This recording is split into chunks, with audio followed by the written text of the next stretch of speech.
You must take on responsibility for your own education. Now, those first few years of our life, right, we were forced to. Through high school, you got to go to school. Someone says, well, I've finished school. Well, it's okay to finish school, but here's the clue. Zig Ziglar said it well.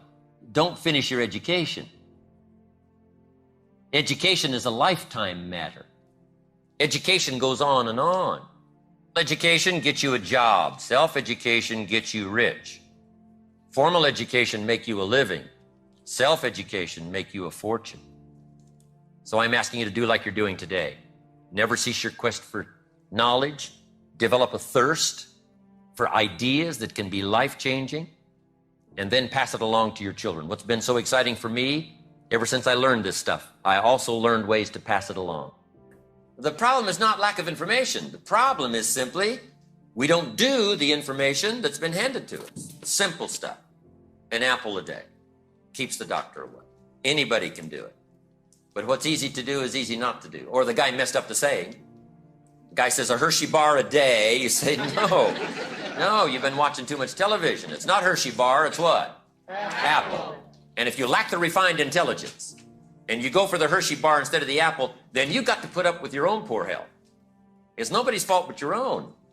A few basics you won't practice, a few ideals you won't let them serve you, then you got to put up with your own empty bank account, empty heart, empty soul, not enough vitality, not enough health. I'm telling you, anybody that wants to can rearrange all of that. And here's where life change starts. For your notes, I can't give it to you in any simple form. Here it is. It starts with an apple. Where else would you start if you wanted to improve your life? Now here's a rule for you, and I want you to write this down, and I want you to teach your children, and I want you to practice it and keep it as part of your life. It is this: the future belongs to the competent. The future belongs to the competent. The future is not shared by the competent so much, it belongs to the competent. It was Abraham Lincoln who said that the only security a person can ever have is the ability to do a job uncommonly well. The future belongs to those who are good at what they do. The future doesn't belong to people who are average or mediocre at what they do. It belongs to people who are in the top 10% of their field. As a knowledge worker, you have to understand that we were brought up in an age, and the age was where you got out of school, you got a good job. In fact, we were brought up in an age in the 50s where you could get a highly paid job being low skill and no skill. You didn't even have to have a good education. So the education system stopped teaching people because they could get good jobs. Even in the 60s, you could start work as a blue-collar worker without even a high school certificate and get a higher wage in a unionized factory than you could with a 4-year college degree. Today, however, it's gone forever. The disparity between those with high school educations and those with college is now 30 to 50%. The disparity between those with college educations and further educations is another 30 to 50%. In the next couple of years, the income level will be double, and then it will be triple.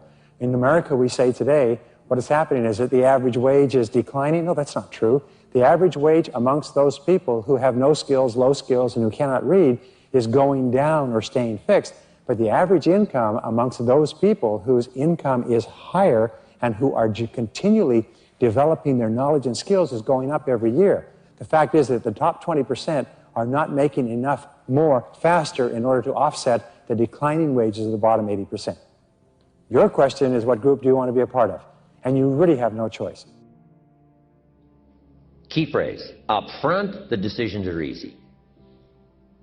Now, sometimes after we've lived a few years, now to repair our mistakes and get back on track seems like a tough job. But here's the key, and it's so exciting to talk to the teenagers. Make the note: if you start early, the fortune belongs to you. If you start early. All fortunes that are available to humans, if you start early, the promise looms large and the odds are heavy in your favor. Now, yes, it's possible to do some radical things starting late and still arrive with some good treasures and some good things. But when you haven't got that much time left, now sometimes the decision has to be so drastic people are not willing to make it, and they're too tired and too weary and too ill. And say, look, I don't have much time left. It's not going to happen for me anyway. It's easy to take that attitude. But everyone here, we've got the time over the next 10 years. We've got the time the next 20 years. We've got the time the next 30 years to make some repair now in our errors of the past and set up some new disciplines. And I'm telling you, that's going to change everything. So, 5 years from now, I wish for you to arrive at a well-designed place. A place of productivity, a place that'll make you feel good about yourself, a place that'll give you honor and respect, a place that'll give you influence to touch other people 5 years from now that you couldn't do today. Where will you be in 5 years? Key phrase, we go the direction we face. We go the direction we face. If you start designing something at the end of this direction, sure enough, you will start going the direction you face. What do you think is the most prevalent, biggest single problem facing people in America today? Well, you've heard it said that there are two things that are inevitable in life, death and taxes, but today we know there's one more, and it's change. Change is the greatest single issue affecting yours and my life, and will be for the rest of our time on this earth. Let me give you 3 predictions that come out of Harvard University with regard to change. Prediction number 1, in your field, whatever your field is, there will be more change in the coming year than ever before. Number 2, there'll be more competition in your field than ever before, and the competition will become more and more determined. And number 3, there will be more opportunities in your field than ever before, but the opportunities will be different from the past. You know, the most important single thing that happens in life is the ability to spot trends and to be aware of changes and where the changes are going. In a recent Fortune magazine article on why companies fail, they said one of the major reasons for failure is the failure to anticipate how changes are going to affect their business and to go on doing things the same way. Now here's one extra prediction, and that is this: 72% of people working today will be out of their current jobs 1 year from now if they don't adapt to the rapid pace of change, competition, and opportunity. They'll be doing something else. If the future gets clear, the price gets easier. Because you got to remember, for every promise, there's a price to pay. Everybody's got to pay the price. Everybody's got to do the deal. Everybody's got to do the disciplines. Everybody has to pay. But here's what I've discovered. If the promise is clear and powerful, the price is easy to pay. The price is some classes. The price is a few books. The price is a few disciplines. The price is finding something that'll make your life better, make you grow, make you change, make you develop. So the first part of the key is to design the promise. Then, what is the price to pay? I'm telling you, the price will be easy. Anybody in my audience can pay it, no matter where you are, where you come from. Color doesn't matter, religion doesn't matter, where you grew up doesn't matter, circumstances don't matter. I'm telling you, if you'll make the promise of the future clear for yourself, the things you want, the places you want to go, the things you want to have, the person you want to become, the skills you want, the homes you want, the future you want, the friends you want, all of the values of life that you could possibly want. If you'll make that clear, make those lists, and be serious about it, I promise you it's an easy price to pay. Anybody can pay it. And the best advice I can give you is, if I can do it, you can do it. Farm boy from Idaho, raised in obscurity, I changed my life, turned it upside down, turned it all around, found economics, found future, found promise, and if I can do it, you can do it. If you will change, everything will change for you. You'll never be the same. You'll keep growing. As you look back on a few months, look back on a few years, you won't believe the progress you can make economically, your relationship with your family, your friends, and whether you're in sports or economics or whatever. I'm telling you, that whole process of committing yourself for personal change, personal value, can really make your life unique and worthwhile. Today, the major value in our society is time and knowledge.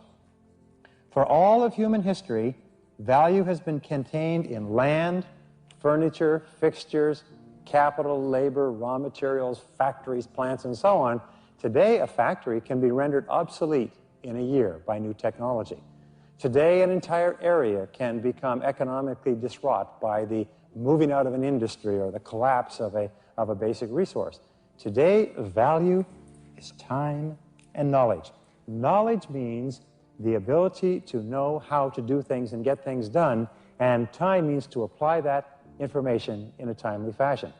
All of your value today is between your ears. Do you know what this means? It means that your entire industry could collapse, your company could move away, your job could disappear and probably will, but it's what you have between your ears that more than anything else is going to determine what you accomplish with your life. Knowledge today, according to our statistics, knowledge is doubling every 2 to 3 years. Knowledge is doubling in your field. What does that mean? It means if your knowledge isn't doubling every 2 to 3 years in your field, you're in serious trouble. Do you know what we know?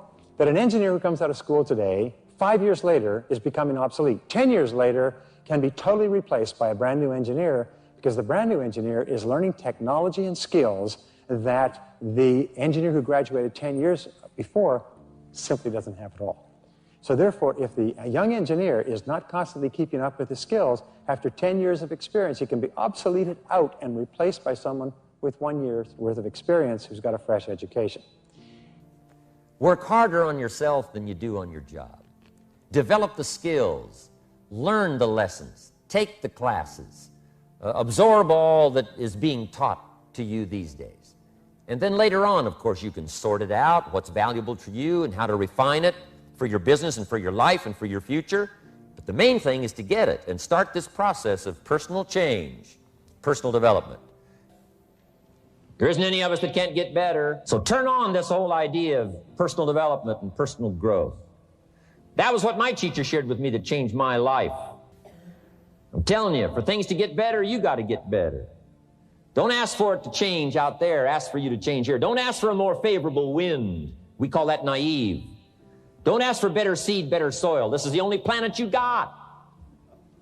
Just ask that you can get wiser and stronger and better, and be able to take care of your own responsibilities.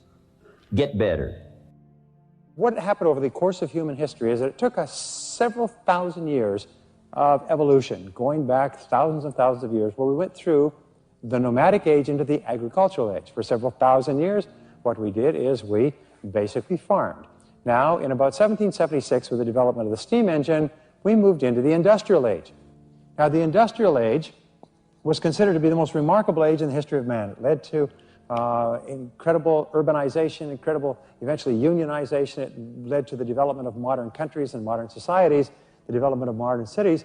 But in less than 200 years, we moved out of the industrial age into the service age after World War II. And this is, by the way, determined by the number of people who are working in this area. We went from having a majority of industrial workers, 33% of the population, to a majority of service workers. Now, in the 70s, we passed into the information age. Now, the information age, we suddenly had more people working processing information than we had had in actual industrial or service. And now we have moved into the communications age. The communications age is we now have more people who are involved in communicating ideas and information in some way than we have doing anything else. The amount of industrial workers is down to about 18.1 million workers, but the industrial production of America is greater than it's ever been before. Why? Just because it takes fewer people to produce even more goods than ever before. At the turn of the century, 54% of Americans lived on the farm. Today, 3% live on the farm, and of those, only a small number of them are really running large professional farms. Here's another truth about you. You can learn anything you need to learn to achieve any goal you can set for yourself. Now, my friend Les Brown says, to achieve something you've never achieved before, you must become someone you've never been before. And I say you have to learn something you've never learned before. But the wonderful thing is, the more you learn, the more you can learn, is that every person has enormous untapped reserves of intelligence. So you can learn any subject. You could learn how to be a doctor, a lawyer, a dentist, an architect, an engineer. You could learn how to do anything. The only thing that stands between us and great success is simply learning how to do things better and different. And the more you learn, the smarter you get. The smarter you get, the more you can learn. Philosophy is simply what you know. Now, to correct a couple of old cliches, what you don't know will hurt you. And to correct another one, ignorance is not bliss. Boy, it's so important to have the correct philosophy. It's so important to know. Philosophy sets the course of your life. Philosophy is simply what you know. So it's important to know. I'm telling the kids these days, make sure you get the information while you're here. I'm talking to the Newport Harbor high school kids in some lectures last year and this year. And my encouragement is, make sure you get all the information while you're here. I know it's laborious. I know it isn't easy to read the books and take the classes and try to get good grades. But hey, while you're here, gather it all up. The book you miss will make a difference, right? The information you don't get will make a difference in the legacy of your equities over the next few months, the next few years. So philosophy, this is where it all begins. Now, I've divided philosophy into 3 parts. One is basic, starting out philosophy. The baby starts processing information right away. Cold is bad, warm is good, hungry is awful, food is terrific. The baby starts reacting and processing information and having certain reactions to it. So our philosophy starts early, gathering information and reacting to it. Next is expanded philosophy. At least enough philosophy to be gainfully employed and offer a value to society and find your place in the marketplace. You know, be a reasonable, decent human being. Expanded philosophy. But now how do you become wealthy and powerful and sophisticated, influential and unique? Simple word, refined philosophy. The refinement of philosophy. The extra studies and the extra books and the extra classes and the extra thinking, the extra pondering, the extra give and take of testing ideas and debate and discussion. That's where the extra life comes from, is in the dimensions of refined philosophy, the extra thinking. And these are the steps of intellectual discovery that a lot of people just don't want to take, or they're too busy to take it, or it presents itself in too strong and tough a manner, these extra skills. But I'm telling you, once you start engaging in these extra skills, you won't ever want to go back. This new intellectual discovery is where the wealth is. It's where the happiness is, the good life, influence, power. Refinement of philosophy. Here's the last one. It's a promise from the Bible. Here's what it says. If you work on your gifts, they will make room for you. They'll make a place for you. You'll be invited to some extraordinary places if you keep working on your gifts. Make yourself valuable, make yourself attractive, make yourself unique. Become a person who has plenty to give and plenty to share, whether it's ideas or money or treasure or time. If you will work on that, you'll have places. Look where my gifts have brought me, from the farm country of Idaho to this magnificent place, to serve, share ideas, my experiences. Hopefully it will make a difference. And last, when I'm gone, people always ask, what would you like said after you're gone? And I came up with something the other day. It was pretty simple. Here it is. Jim Rohn made a major contribution to someone, and then another one, and another one, and another one. That journey continues for me.